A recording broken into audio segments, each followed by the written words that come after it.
सास बहू का रिश्ता। एक बार की बात है, गांव में सास बहू रहते थे। बहू बहुत ही समझदार और संस्कारी थी। एक दिन की बात है, नीता ऑफिस जाते हुए बोली, बाय माँ मैं जा रही हूँ, और हाँ भूलना मत दोपहर के खाने से पहले दवा जरूर खा लेना, भूल मत जाना, ठीक है। कहकर नीता ऑफिस जाने लगी। तभी रमा ने उसे रोक कर कहा, यह पकड़ो टिफिन, रोज भूल जाती हो, हाँ पहुँचते ही फ़ोन जरूर कर देना, कहीं काम के चक्कर में भूल मत जाना। तभी नीता बोली, मैं भूल भी जाऊँ तो क्या आप भूलने देती हो माँ? आप है ना याद दिलाने के लिए, हर रोज़ पकड़ा ही देती हो खाने का टिफिन। लाड दिखाते हुए नीता ने भी कहा। तो रमा भी प्यार के साथ बोली कि वह कैंटीन में कुछ ना खाए, यह टिफिन ही खाए, बाहर के खाने से वह बीमार हो जाएगी। हाँ नहीं खाऊंगी माँ। वैसे माँ आपको याद है ना, शाम को 6 बजे हमें बाहर जाना है, आप तैयार रहना, मैं जल्द से जल्द आने की कोशिश करूँगी। यह बात नीता ने इशारों में कही तो रमा ने भी इशारों में ही जवाब दिया। रमा बोली, हाँ मैं तैयार रहूँगी।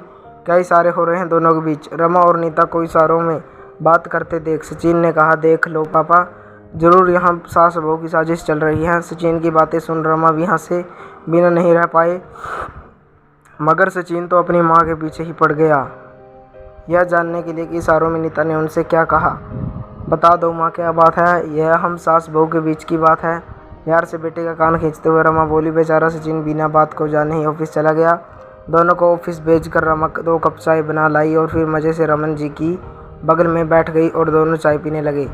चाय पीते हुए रमन जी रमा को देखकर वो खुश हुए जा रहे थे। इतना क्यों मुस्कुरा रहे हो, क्या गम है जिसे छिपा रहे हो? रमा ने शायराना अंदाज में पूछा तो उनकी हंसी छूट गई।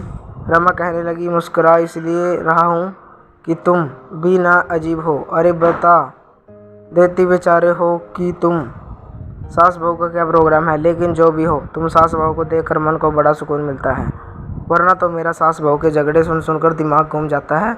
लेकिन कम से कम यहाँ तो झगड़ा तो नहीं होता। हाल ही में मैंने अखबार में खबर पढ़ी जिसमें लिखा था, सास से तंग आकर एक बहू 12वीं मंजिल से कूद गई, और जानते हो, पहले उसने अपने 2.5 साल के बेटे को फेंका और फिर खुद कूद गई, जिससे दोनों की मौत हो गई। सच कह रहा हूँ रमा, यह पढ़कर मेरा तो दिल बैठ गया था, मुझे बहुत चिंता होने लगी थी। रमन की बातें सुनकर रज्जा का भी दिल बैठ गया।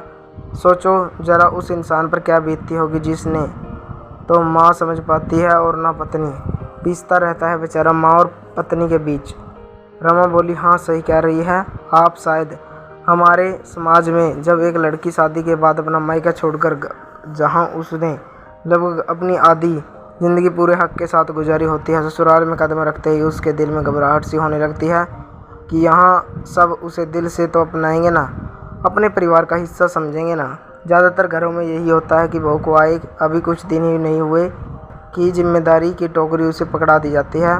उसे यह तो समझा दिया जाता है कि सास ससुर के साथ साथ देवर और रिश्तेदारों को भी सम्मान देना होगा, लेकिन यह नहीं समझाया जाता कि आज से यह घर उसका भी है और ससुराल में उसकी राय भी उतनी ही मान्य होगी जितनी घर के बाकी सदस्यों की।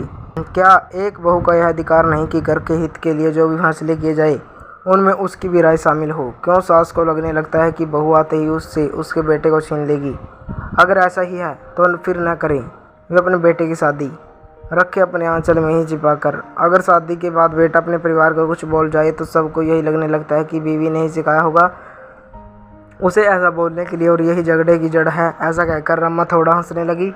हर बात के लिए बहू को ही दोषी ठहराया जाने लगता है, सभी चीज़ों में उसकी गलती निकाली जाती है, और तो और उसके मायके को भी छोड़ते लोग। कहते हुए रमा की आंखें गीली हो गई। जो रमन जी छिपी न रह पाई, उन्हें भी पता था कि आंखों में आंसू किस वजह से हैं।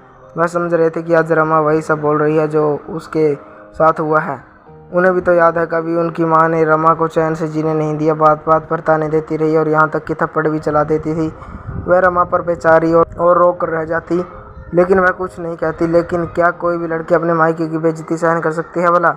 जब रमा की सास उसके मायके के खिलाफ कुछ बोल देती तो उससे सहन नहीं होता और वह पलट कर उन्हें अच्छा ऐसा जवाब दे देती।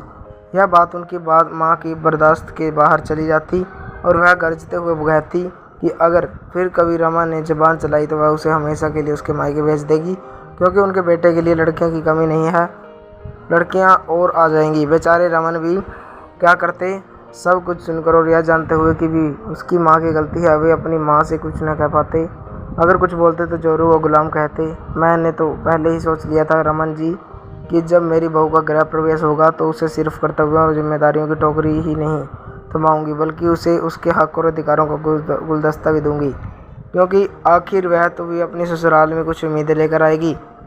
उसके लिए मैं हर वो चीज़ करूँगी जिससे उसे खुशी मिले। अगर घर के किसी फैसले में बहू की सहमति न ले, उसे पराई समझे, तो वह हमें कितना अपना समझेगी। बोली, हाँ सही कह रही हो। अरे बातों बातों में समय का पता ही नहीं चल पड़ा। घड़ी की तरफ देखते हुए रमा ने कहा, अरे आज आपको दुकान पर नहीं जाना क्या? आज तो बहुत देर कर दी आपने। तभी रमन बोले, सोच रहा हूँ आज दुकान ना जाऊँ, वैसे भी लेट हो गया और मंदी के कारण वैसे भी ग्राहक कम ही आते हैं। आज मैं यहीं तुम्हारे साथ रुकता हूँ। रमन का अपना कपड़े का व्यापार था। रमन बोला, पर यह तो बताओ कि तुम सास बहू ने क्या प्रोग्राम बनाया है? मुझे तो बता दो, वे बोले रमन के पूछ रहे। पर पहले तो रमा झूठे सच्चे बहाने बनाने लगी, पर जब रमन को लगा कि रमा कुछ छिपा रही है तो उन्होंने थोड़ा जोर दिया। तो रमा बोली, आज हम सास बहू फिल्म देखने जा रही हैं। अच्छा, कौन सी? पूछते हुए रमन की आंखें चमक उठी। अरे वह नई फिल्म आई है ना, क्या नाम है उसकी? हाँ याद आया, छोटा सा घर, वही देखने जा रही है। आज आप घर पर ही हैं तो ध्यान रखना घर का। रमन बोला, अच्छा ठीक है, खाना हम बना लेंगे, पर एक कप चाय और पिला दो, रमन ने कहा। तो रमा यह कहकर कि घर में रहते हैं तो बार बार चाय बनवा कर परेशान कर देते हैं, उन्हें थोड़ा चिढ़ाने लगी। जो भी हो, पति पत्नी अपने जीवन में बहुत खुश थे, और हो भी तो क्यों ना। जब नीता जैसी बहू हो, शादी के 5 साल हो गए, पर कभी उसने रमा को यह एहसास नहीं दिलाया कि वह उनकी बहू है। पास पड़ोस और रिश्तेदार इन दोनों के रिश्तों को देखकर आश्चर्य करते और कहते कि क्या सास बहू भी कभी ऐसे एक साथ इतनी खुश रह सकती हैं? लगता ही नहीं है कि दोनों सास बहू हैं। दोनों बहनों की तरह रहती थी। शाम को जब नीता आई तो फिल्म देखने चली गई, और रात को जब सचिन आया तो उसके पिता ने कहा कि तुम्हारी बीवी और माँ तो फिल्म देखने गए हैं, चलो हम खाना बनाते हैं और खा लेते हैं। सचिन बोला, पापा खाना मत बनाना, हम दोनों होटल में जाएंगे। जब वे दोनों फिल्म देखने जा सकते हैं तो हम होटल नहीं जा सकते क्या? दोनों होटल में गए और खाना खाकर घर आ गए। अब सभी लोग खुशी से रहने लगे। तो दोस्तों, कैसे लगी आपको ये कहानी कमेंट करके ज़रूर बताएं। अगर आप हमारे चैनल पर नए हैं तो चैनल को सब्सक्राइब करें, वीडियो को लाइक करें, शेयर करें, कमेंट करें। धन्यवाद दोस्तों।